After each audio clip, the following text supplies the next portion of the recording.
Los que saben aquí en el Financiero Bloomberg, de 6 a 7 hay que hablar con Maite Ramos, como todos los martes. Ella es presidenta de Movilidad de Coparmex Ciudad de México, sobre el aumento del parque vehicular en la Ciudad de México y en el Estado de México y el polémico cobro de la tenencia. ¿Cuántos de nosotros no nos quejamos? ¿Cuántos vehículos? Ya somos muchos. No puedo circular como debo circular. Ojalá y todos los días sean puente. Somos muchos, hay muchos autos en el Valle de México, Maite. Y ya ni en puente, ¿no? Ya ni en puente. Ya ni en puente, pero bueno. Pues mira, hoy vamos a levantar polémica. Muy bien. Para que no perdamos la costumbre de hacer renegar aquí a Héctor, ¿no? Entonces, bueno, bien lo dice. A ver, tenencia es un tema muy polémico, sobre todo, pues, en el grupo de personas que tienen un automóvil. Y hay que recordar que hasta el 2012 este era un impuesto que se cobraba en forma nacional y lo cobraba el gobierno federal. Después del 2012 se empezó a dar la facultad a los estados y a los municipios, como otros 15 derechos e impuestos que tienen facultad los estados y municipios de cobrar, ya sea el predial, el impuesto sobre nóminas, es decir, una serie de aprovechamientos y de impuestos que pudieran cobrar, 15 en total. Eso no quiere decir que cobren los 15. ¿Cuántos crees tú que cobraría la Ciudad de México, por ejemplo? ¿De los 15? De los 15. ¿La mitad?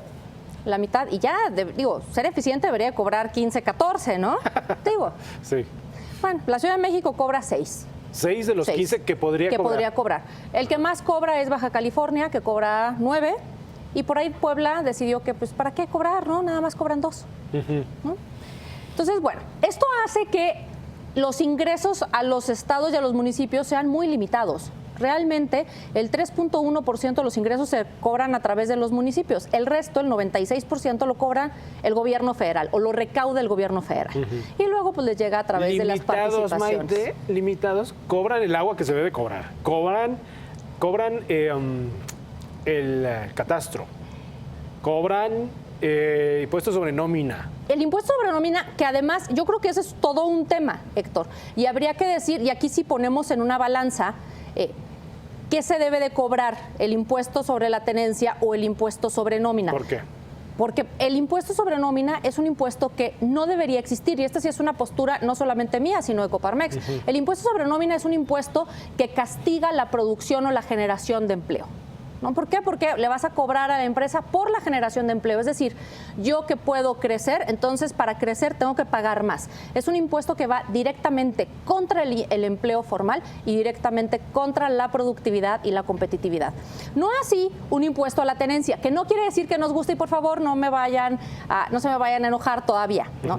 Pero un impuesto sobre la tenencia va sobre un bien que además es progresivo, porque en estricto sentido, hoy, si pagas el 3% del valor del automóvil, pues en estricto sentido pagaría más quien más tiene, pagaría más quien tiene más la capacidad de comprar un coche más caro.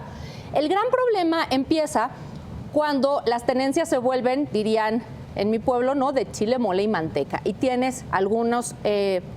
hoy prácticamente casi ningún estado que lo cobre al 100%, pero tiene algunos estados que dan el 20% de descuento, algunos otros muchos con subsidio. El caso de la Ciudad de México, por ejemplo, si tu coche vale o tiene un valor comercial, ojo, no factura, de hasta 250 mil pesos, lo dices muy bien, estás exento del pago de la tenencia y solamente pagas el refrendo, que son 499 pesitos, ¿no? Sí. Y que ese es el punto de hoy. Si usted va a pagar el refrendo y va a exentar la tenencia, apúrele, porque tiene hasta el 3 de abril y tiene que tener su tarjeta de circulación con chip. Vigente. Si no, no. Si no, va a tener que pagar la tenencia. Si no, va a tener que pagarla completa, además con multas y recargos. A mí me pasó. En el Estado de México también es con subsidio, hasta 350 mil pesos. En Querétaro, hasta 400 mil pesos, ¿no? En Oaxaca, 250 mil pesos y pagas un pesito, ¿no? Morelos, Chihuahua, Coahuila, son estados que están exentos. Entonces, hoy en la Ciudad de México, exentos totalmente. Entonces, hoy en la Ciudad de México, 8 de cada 10 autos de lujo, llámense de estos coches pues que valen 500 mil pesos, 600 mil pesos, o de estas camionetotas que pueden contaminar mucho más que lo que contamina un coche más, ¿no? más sencillo, pues resulta que están exentas. Y entonces 8 de cada 10 van y emplacan en Cuernavaca o emplacan en Morelos. ¿Pero por qué en Cuernavaca? Porque están exentos. Anda. Allá no pagas tenencia. Entonces, si tú eres un ciudadano que vives en la Ciudad de México, te portas bien, ¿no? Dices, voy a hacer las cosas bien, voy a poner mi coche con las placas de la Ciudad de México, pues no solamente te cobran las fotomultas que platicábamos la semana pasada, sino que además ahora tienes que pagar la tenencia y entonces la gente le estás dando una facilidad, no solamente de un tema, porque no es de corrupción, pero sí es de evasión, de una forma de cómo sacarle la vuelta pues a pagar el impuesto y mejor irte a emplacar a otros estados. Y entonces aquí entramos a un tema donde qué es justo y qué no es justo. Sí. ¿No? Porque lo que hoy se deja de cobrar es mucho dinero y está beneficiando a quien más tiene, no a quien menos tiene. Y te voy a dar un ejemplo muy sencillo.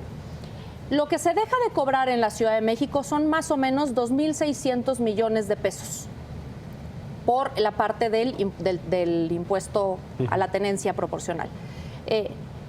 Si revisamos cuánto es lo que se incrementó en la tarifa del metro de los famosos 2 pesos del fideicomiso, hay quien dice que son 2.500 millones de pesos y hay quien dice que son hasta 2.900, por el tema un poco del transbordo y de la evasión y de la exención de las personas, de los adultos mayores y demás. Es decir, estás dejando de cobrarle a la gente que tiene coche lo mismo que le incrementaste más o menos a la gente que menos tiene utilizando el metro. ¿Es justo? No. De acuerdo. Ahí creo que ese es el punto que hay un poco que revisar. Caso aparte, además, la afectación que tiene directamente en los estados. Y me gustaría ponerte el ejemplo de Nuevo León. En Nuevo León se determinó en el 2015 que en el 2016 iba a haber una reducción del 20%, en el 2017 del 50% y en el 2018 se eliminaba completamente el impuesto a la tenencia. En automáticos, las calificadoras crediticias le bajaron la calificación a Nuevo León. ¿Por qué? Porque se estima que Nuevo León va a dejar de percibir 2.000 millones de pesos, lo cual equivale al 2.5% de sus ingresos. ¿Cómo los va a compensar? ¿Cómo va a poder tener esa generación de ingresos para poder invertir en transporte público, para poder invertir en otras cosas?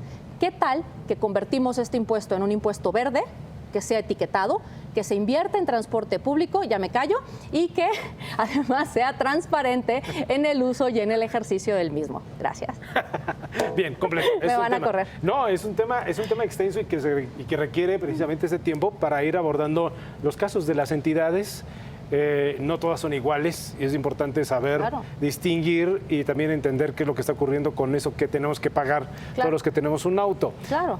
Aún así, hay quienes consideran o consideramos que es un impuesto que no se debe cobrar por mínimo que sea. Lo que pasa es que lo ejerzan mal y que no sepamos cómo se utiliza es otra cosa, ¿no? Ese es un punto. Esa es otra cosa, ¿no? Bien. Un último dato del IMCO, último y me callo. 2016, más de 8.500 millones de pesos dejaron de cobrar los 13 estados que no cobran la tenencia. No estamos hablando de los que tienen subsidio, los que no cobran. 8.600 millones, 8.500 millones de pesos. ¿Tú sabes lo que podríamos hacer en inversión en transporte público con eso? ¿Cuántas líneas de BRT? Sí, ¿Cuántos kilómetros de metro, de tranvía, de autobuses híbridos eléctricos y demás? Gracias. Si esos estados ahorran en otras cosas, ahí pueden sacarse esos recursos. Sin duda. Es el equivalente a la deuda. Habría que sacar la cuenta. Fíjate, ese sería un buen dato para preguntarle al IMCO. El equivalente a esto, este gasto, a la deuda de cuántos estados son, se los cuento el próximo martes. Bueno, gracias, Maite. Gracias. Hasta el próximo martes. Maite Ramos de Coparmex.